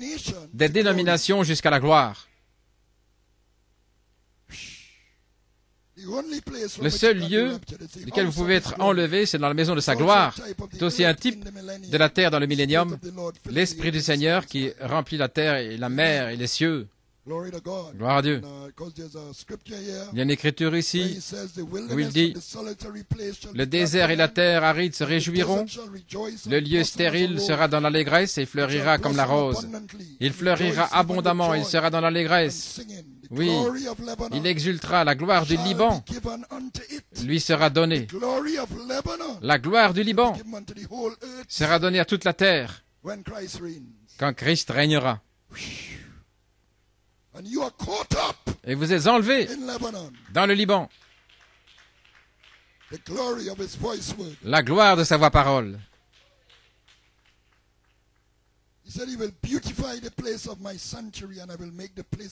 La magnificence, ils verront la gloire de l'Éternel. Donc nous voyons que la gloire du Liban sera la magnificence. Et dans le Cantique des Cantiques, c'est là où il emmène la Sulamite, je te rencontrerai. Dans l'espace du Saint-Esprit, je te rencontrerai dans cette condition où le temps fusionne avec l'éternité et le mortel revêt l'immortalité. Le Liban n'est pas de l'autre côté. Il y a des lions là et des léopards. Donc vous avez encore vos faiblesses de ce côté-ci du fleuve. Mais c'est de ce lieu-là qu'il va vous emporter, qu'il va vous enlever.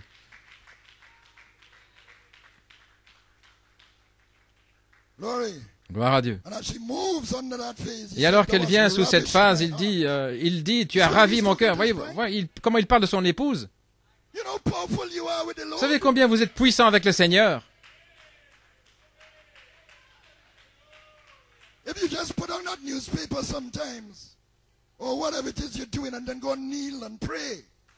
Quoi qu'il arrive, si vous vous mettez à genoux, il est ému.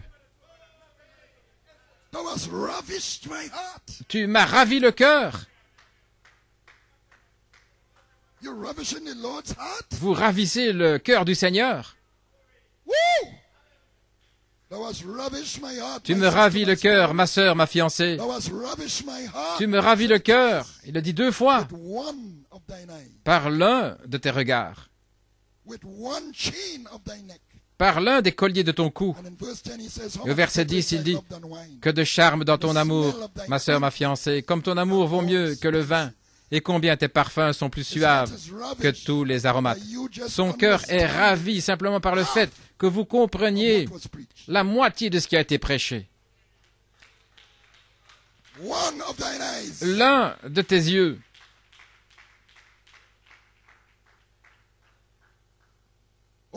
Ou simplement en comprenant une partie des commentaires, une chaîne de tes colliers. Voyez. Voyez-vous combien c'était important de suivre l'apostolique? Combien c'était important de rester là? Vous avez ravi son cœur.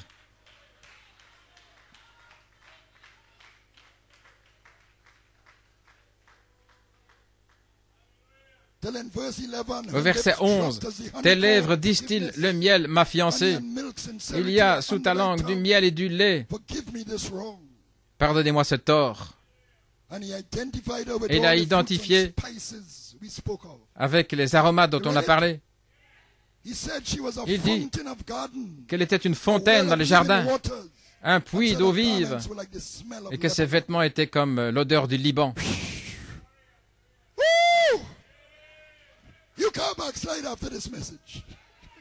Oh, après ce message, vous ne pouvez pas rétrograder.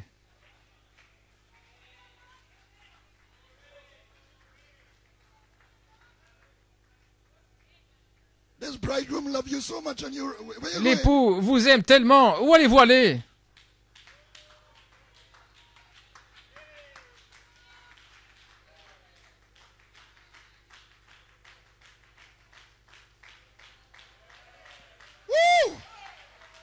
Hallelujah.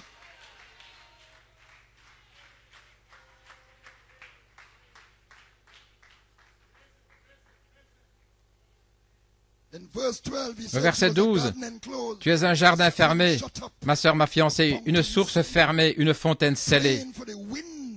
Priant pour le vent, la page 304, qu'il souffle dans le jardin et pour laisser le parfum, la fragrance passer dans l'inspiration. Ça ne pouvait pas arriver dans Apocalypse 10, 8 à 11. C'était sa condition en prophétie. Mais c'est seulement dans les Éphésiens qu'elle pouvait manifester ce qui était prophétisé.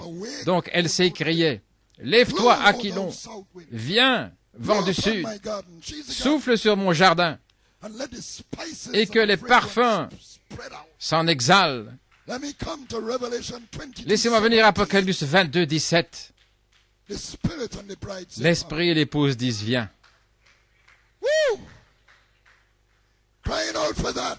En s'écriant pour cela. Autrement dit, en 2009-2010, le message atteint son but. Elle a été placée dans l'espace du Saint-Esprit, officiellement en 2009. Le Liban. Le feu de la charité, qui a confirmé 75. à cause de cette parole. En 1975, le 23 février, et sœur Venita MacDonald a été réemplie. Elle dit que l'ange du Seigneur est venu dans l'allée. Il est venu là dans l'allée. Il a scellé. Et l'apôtre a invoqué le feu de la charité en 2010. Gloire à Dieu. Alléluia. Et a confirmé à cause de cette parole le 23 février, le 20 nouveau, le 26 février, demande ce que tu veux. C'était le 2 mars, l'onction du 2 mars 75. Et cependant, quelque chose devait arriver. Il était prêt, vous savez, parce qu'il a dit, je suis venu dans mon jardin, ma bien-aimée, ma fiancée, je suis là. Mais quelque chose devait arriver. Je dors. J'étais endormi. Un cavalier venant du Canada a essayé de le faire tomber, comme prophétisé. C'était une prophétie, vous savez, par le prophète. Je dors, mais mon cœur veille. C'est la voix de mon bien-aimé qui frappe. Ouvre-moi, ma sœur, ma bien-aimée. Voyez-vous, après tout cela, il frappe encore à la porte. Ma colombe, celle qui n'est pas souillée, car mes boucles sont avec la rosée de la nuit. Voyez, il l'appelle encore. Sa bien-aimée, qui n'est pas souillée, et il frappe à la porte. Un tel amour merveilleux, que Dieu aime un pécheur tel que moi. Quel amour merveilleux! Vous ne pouvez pas résister à cet amour. Comment s'éloigner de cela? Si vous résistez à ça, vous êtes perdu. Il ne reste rien d'autre. J'ai traversé 3 phases pour toi et j'ai été mis dehors du message. J'ai été jeté dehors à la Odyssée et je me tourne vers les individus pour former ce groupe à la page 304. C'est là où je dévoilerai ma venue. Mon épouse, la Sulamite, les tonnerres feront entendre sa voix en elle dans une manifestation, épiphanie. Ainsi maintenant en 2010, je frappe à la porte des individus qui vont m'ouvrir et je les trouverai là dans leur zone de confort. Je les vois, ils sont là, pas encore prêts. Elle dit, j'ai ôté ma tunique. Comment la remettrai-je? Voyez-vous la chose qui nous garde, qui nous empêche de prier, qui nous empêche toutes ces petites choses. Voyez, j'ai ôté ma tunique, comment la remettrai-je? J'ai lavé mes pieds, comment les salirai-je? Au verset 3. Ne méprisez pas les faibles commencements. Mais c'était pour un but, elle devait être frappée pour devenir son chef-d'œuvre. Mon bien-aimé a passé la main par la fenêtre et mes entrailles sont émues pour lui. Je me suis levé pour ouvrir mon bien-aimé et mes mains ont dégoûté la myrrhe. De mes doigts, la myrrhe répandue sur la poignée du verrou, voyez-vous. Elle était c'était une croyante, elle a pris tous ces commentaires. J'ai ouvert à mon bien-aimé, mais mon bien-aimé s'en était allé, il avait disparu. J'étais hors de moi quand il me parlait. Je l'ai cherché, je ne l'ai point trouvé, je l'ai appelé, et il ne m'a point répondu. Les gardes qui font la ronde dans la ville m'ont rencontré, ils m'ont frappé, ils m'ont blessé. Ils ont ôté mon voile, les gardes des murs. Je vous en conjure, filles de Jérusalem, je vous en conjure. Si vous trouvez mon bien-aimé, que lui direz-vous? Que je suis malade d'amour. En 2011, les sentinelles ont soutenu l'apôtre de ne pas briser les rangs, mais il y a eu des erreurs. Mais tout ça était dans un but, frapper l'épouse. Le fait de frapper en fait d'elle le chef-d'œuvre. Michel-Ange, vous vous souvenez, le chef-d'œuvre. Et ce n'était rien de moins qu'un chef-d'œuvre. Alors, qu'est-ce que ton bien-aimé est plus qu'un autre bien-aimé? Qu'y a-t-il de si spécial au sujet de ce ministère? Au point où tu devais te connecter semaine après semaine. Quelle est la révélation que tu as reçue malgré le traumatisme que tu as traversé? Pourquoi es-tu tellement excité après tout cela?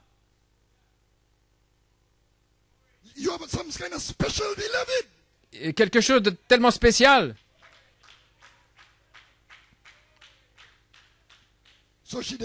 Ainsi, elle décrit la révélation de son bien-aimé. Et vous pouvez lire cela au chapitre 5, versets 10 à 16. Elle commence en disant, « Il se distingue entre 10 000. » Une référence à David. David. Et elle termine en disant, « Il est merveilleux. Il est vraiment merveilleux. Il est le plus merveilleux de tous. » Elle le voit maintenant dans les Éphésiens, dans le ministère de ce David, le roi berger. Alors, les églises sont ravivées, sont en feu, et elles le cherchent avec elle. Où est allé ton bien-aimé, ô la plus belle des femmes? De quel côté ton bien-aimé s'est-il dirigé? Nous les chercherons avec toi. Voyez toutes ces écritures. Il s'était tourné sur le côté. Gloire. Mon bien-aimé est descendu à son jardin. Elle savait encore où il était. Elle savait où le trouver. Mon bien-aimé est descendu à son jardin, au parterre d'aromates, des épices, pour faire trouper son troupeau dans les jardins et pour cueillir des lys. Là, les fidèles serviteurs. Le jardin, c'est elle, l'épouse universelle. Il a déjà dit, je suis venu dans mon jardin. Elle devait simplement être frappée, parce qu'elle était déjà venue dans la forme où le grand sculpteur l'avait dans son esprit, alors il a frappé pour en faire le chef-d'œuvre. Vous êtes toujours avec moi? Je vais bientôt terminer. Mais je vais voir cette chose, cet amour. Donc, en elle, l'épouse, il rassemble ses lys, ses bergers, quintuple ministère, et ses aromates, pour faire l'onguent, pour déverser son nouveau nom sur elle. Et alors, elle reçoit une révélation. Je suis à mon bien-aimé, et mon bien-aimé est à moi. Il fait paraître son troupeau parmi les lys. Elle voit où il les nourrit. Là, au premier chapitre, elle posait la question. Mais elle sait où le trouver. Et là où il nourrit son troupeau, elle sait, là, les lys.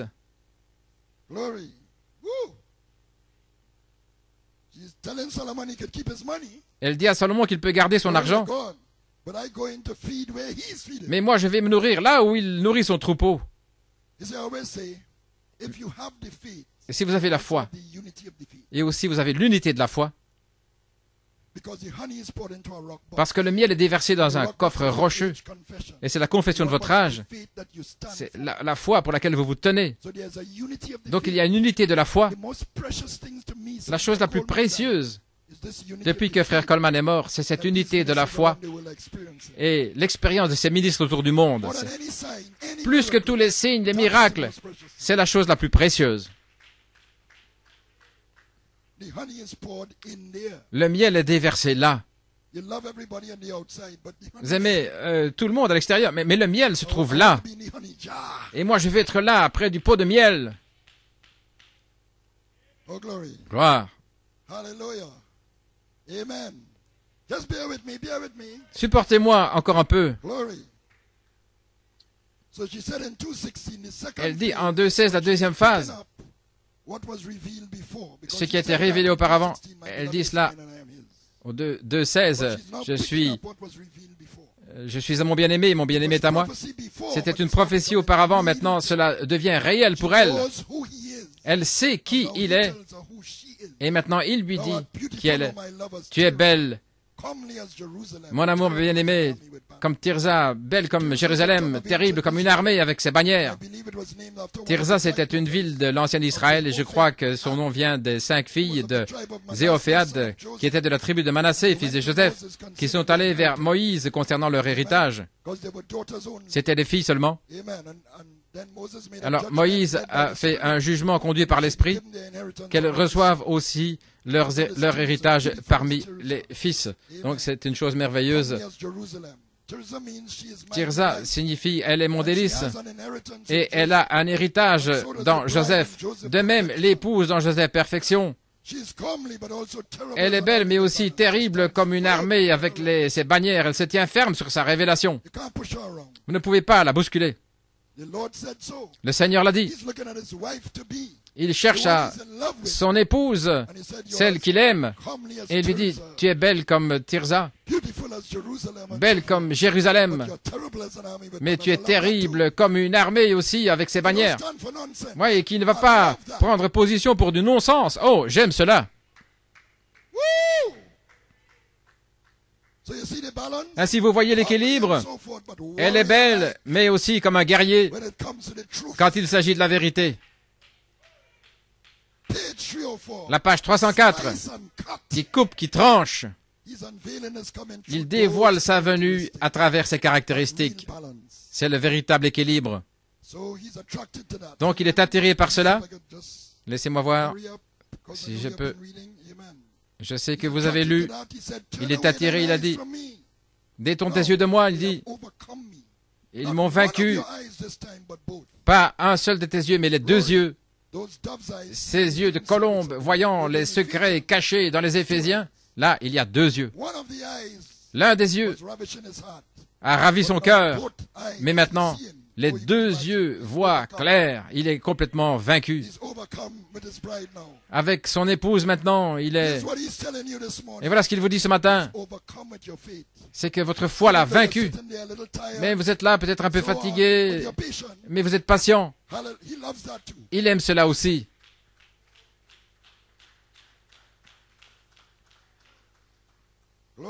Gloire à Dieu. Il est attiré à cela. Détourne tes yeux de moi parce qu'ils m'ont vaincu. Pas un, mais les deux yeux maintenant, les yeux de colombe qui ont vu les secrets cachés de la parole. Et au verset 9, il appelle son amour, sa colombe, son non souillé. Elle est Saint-Esprit. Sa colombe. Alléluia.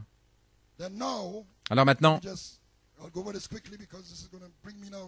ceci va m'amener maintenant à la fin de mon message. Elle va dans le jardin pour voir les vignes et les grenades. Voyons, elle va vérifier sa vie parce que c'est elle, le jardin. Donc quotidiennement, elle vérifie sur ses genoux. Elle pense à ses faiblesses. Est-ce que la vigne va bien? Est-ce que les grenades se portent bien? Toutes ces choses. Dans mon jardin.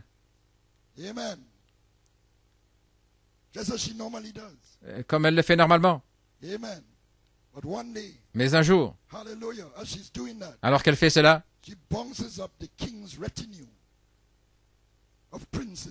elle arrive là vers le roi. Et elle est devenue comme les chars d'Amminadab, autrement dit.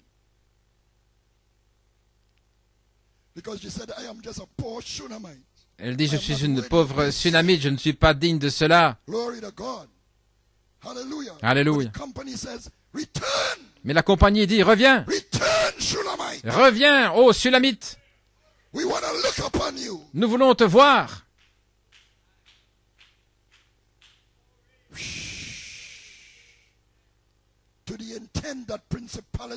Au point où les principautés et les puissances dans les lieux célestes connaissent la sagesse variée de Dieu, les princes des rois.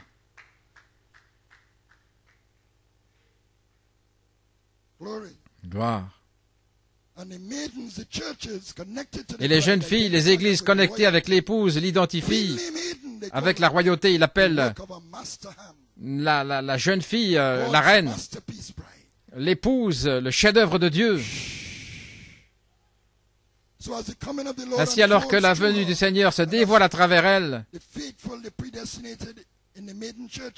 prédestinée, fidèle, parmi les églises, les jeunes filles commencent à la louer. Et quand vous le lisez au chapitre 7, nous voyons les choses qu'elles disent à son sujet. C'est ce que lui avait déjà dit dans les phases précédentes. Ainsi, par elle, elle reçoit la révélation de qui elle est, en acceptant ce que lui a dit qu'elle était. Et laissez-moi parler ici de certaines choses. Ton cou est comme une tour d'ivoire. Tes yeux sont comme les étangs de Hesbon. La révélation, près de la porte de Bat Rabim. La révélation 6 et 9, les poissons croisés. Il n'est pas dit les yeux des colombes ici, mais il est question les yeux comme les étangs de Hesbon. Ton nez comme la tour du Liban qui regarde du côté de Damas. La chose positive au sujet de Damas, alors que vous lisez les Écritures, c'est Eliezer.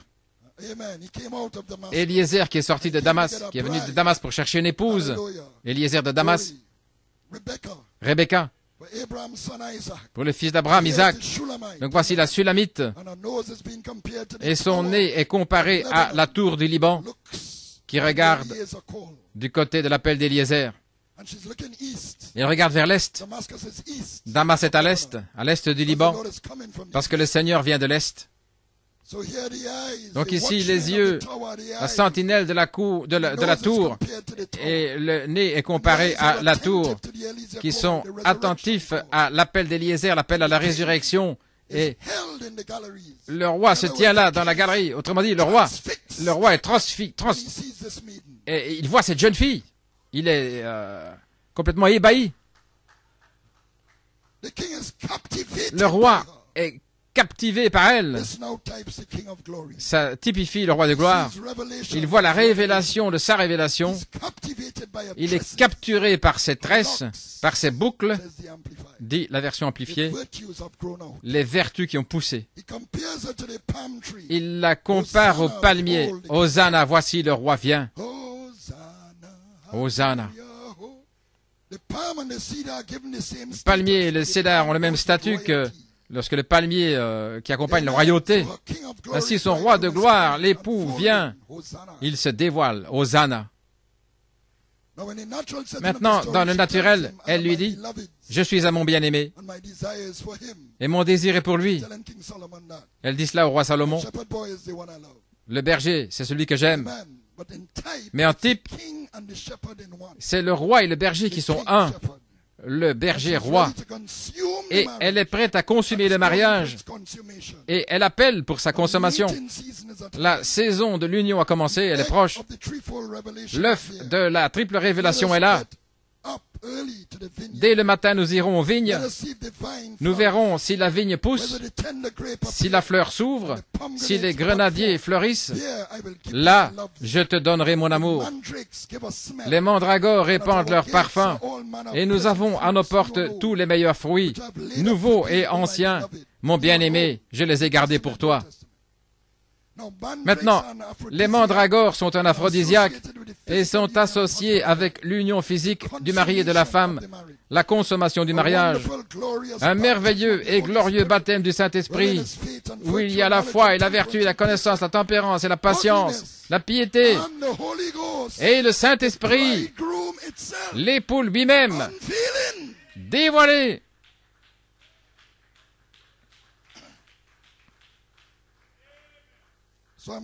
Ainsi, je termine.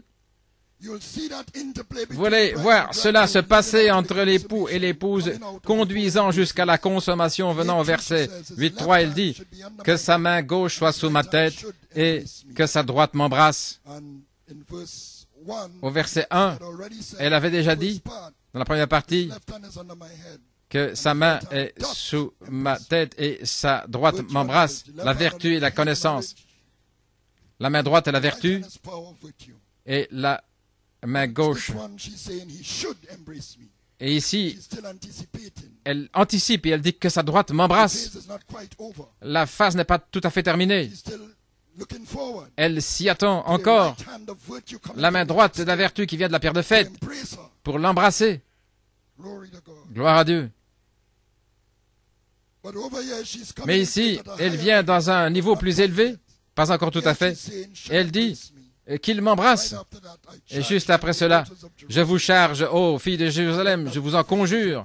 Et puis la phase est terminée. La troisième phase est terminée. Cette phase se connecte au troisième pôle. Et le prophète n'est pas parti dans l'enlèvement. Et l'apôtre n'est pas parti dans l'enlèvement. Ainsi, l'épouse a encore une autre phase, une autre période, une poussée courte et rapide jusqu'à l'enlèvement. Depuis le verset 8-5, nous sommes dans le temps de l'enlèvement, car ni le prophète ni l'apôtre, vous devrez réécouter tout ceci. Ni le prophète ni l'apôtre n'ont eu le privilège de voir, mais l'épouse vient en s'appuyant sur son bien-aimé. Et il veut qu'elle soit un sceau sur elle, sur son cœur, le Saint-Esprit, le trône de son cœur, l'Esprit originel, et un sceau sur son bras, les œuvres, la manifestation des œuvres parfaites du Saint-Esprit. Comme nous avons vu, elle dit au revoir au royaume temporaire de ce monde. Elle dit à Salomon de garder son argent, le royaume qui passera, comme nous l'avons vu. Salomon, tu peux garder ta vigne, mais moi, ma vigne, elle est devant moi. Et elle appelle, elle invoque sa venue. Fuis, mon bien-aimé, sois semblable à la gazelle ou au fan des biches sur les montagnes des aromates. Ce n'est plus la montagne de séparation, mais c'est la joie, gloire, la plénitude, afin que là où je suis, vous y soyez aussi. Que Dieu vous bénisse.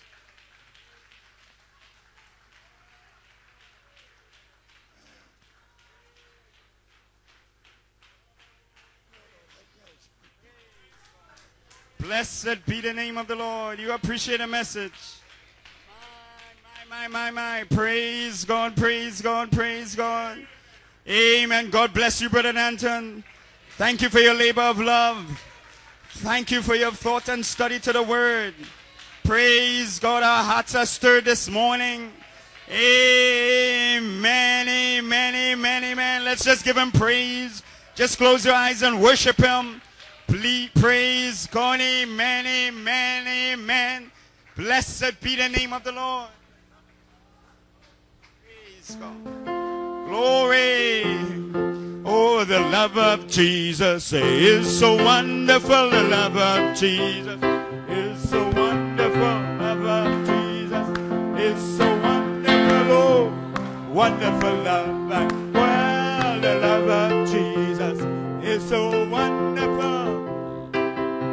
It is so wonderful. Well, it's so wonderful. Oh.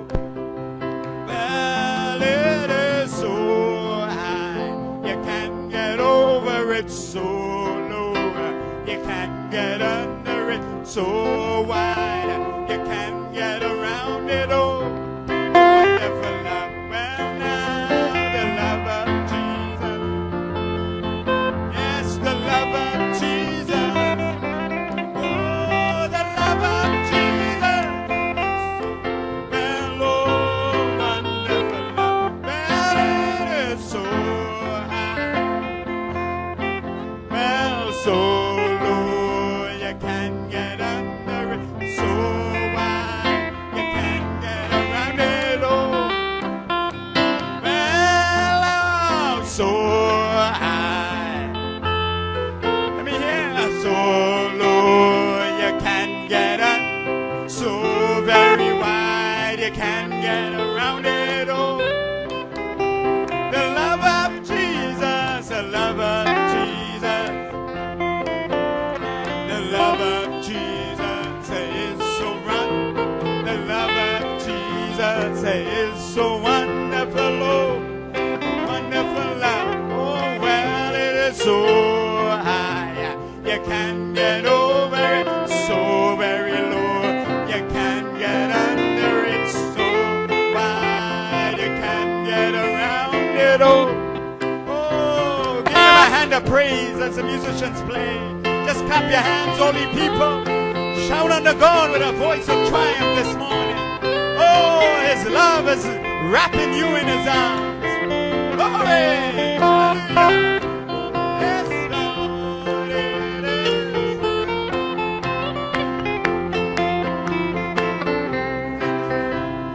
Thank you, Father.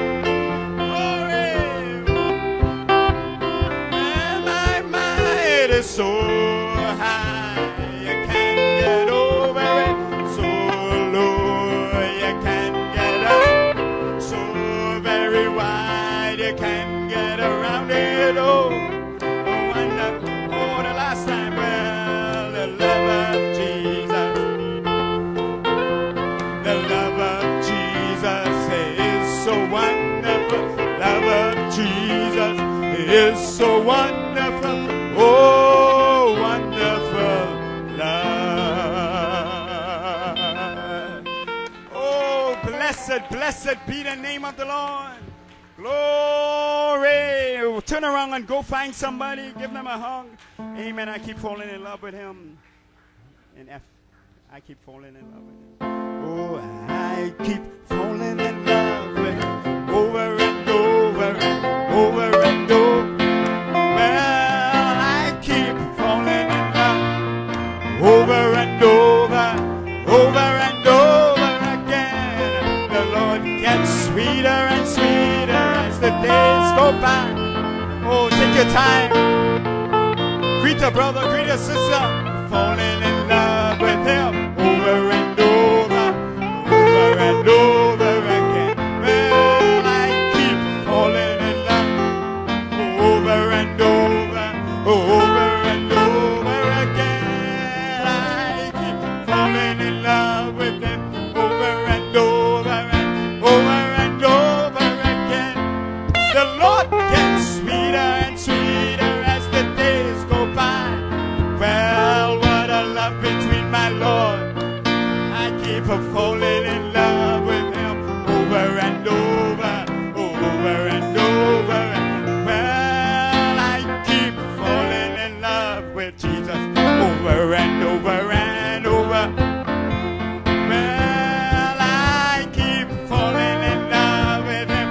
Over and over and over and over again. The Lord gets sweeter and sweeter as the days go by. Well, what a love between my Lord. Let's sing it up. Falling in love with him over and over. Oh, is that your testimony? You feel like that in your soul? Falling in love with him over and over and over and over again. I keep falling in love with Jesus over and over and over and over again. The Lord gets sweeter and sweeter. Days go by, my Lord. Oh, what a love between my Lord. Yes, falling. Oh, you see yourself in the Song of Solomon? Oh, let the Shunammite say amen. Let the Shunammite say amen. Oh, you are that Shunammite. You are that woman. You are singing back to him. I've been falling in love over and over.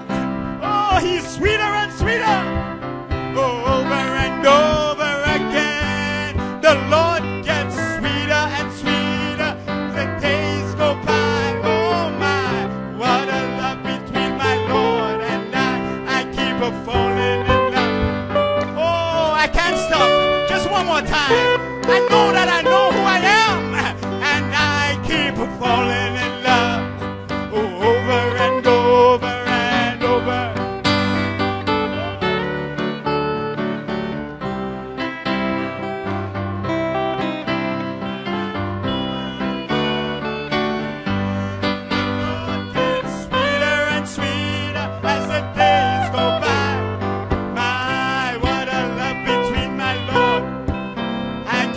Falling in love with him over and over and over. Oh, just before we close, as the musicians play, just worship him. Give him a shout of praise. Give him an honor and a glory. You are ravishing his heart this morning, and he has ravished our hearts. Oh, are you in love with him? Are you in love with him? Have your roots gone deeper? Through this series, have your roots gone deeper?